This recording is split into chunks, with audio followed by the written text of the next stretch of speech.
The Forgotten House. The house at the edge of Hollow Creek had always been a mystery. It stood on rotting foundations, shunned by the town, its windows shattered and walls overtaken by creeping vines. They called it the Forgotten House, and people avoided it.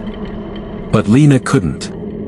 Not after her brother, Ethan, disappeared near it a year ago. The police had given up, but she couldn't shake the feeling that the house held the answers. Determined, Lena ventured there one chilly autumn evening.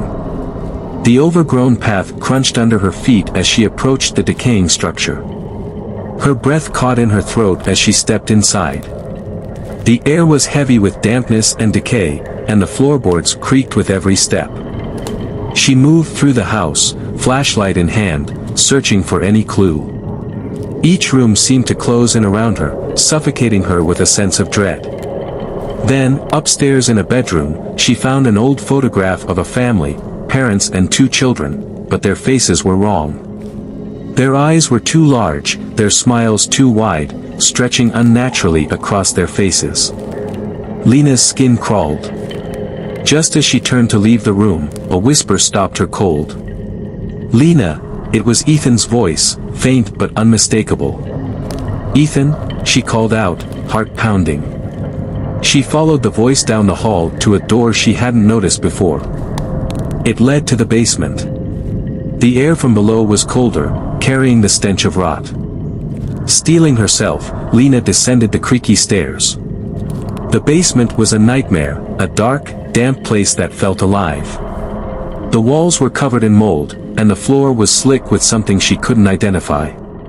Then she heard it, a wet, slithering sound, followed by deep, labored breathing. Lena's flashlight flickered, and in that brief moment of darkness, something moved. When the light came back, Lena saw a figure standing in the far corner. It was tall, too tall, with long, spindly limbs and skin stretched too tight over its frame. Its eyes were black voids, and its mouth was a gaping hole filled with jagged teeth. But the most horrifying part? It was wearing Ethan's clothes. "Lena," the creature rasped, its voice a grotesque mockery of her brother's. "Help me." Paralyzed with fear, Lena stared as the creature staggered towards her, its movements unnatural and jerky. "Stay with me," it whimpered, reaching out with a bony hand.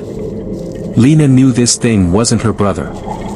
Whatever had happened to Ethan, he was gone, twisted into this monstrous form by the house. She turned and ran, ignoring the creature's desperate cries. She didn't stop running until she reached the edge of town, gasping for breath.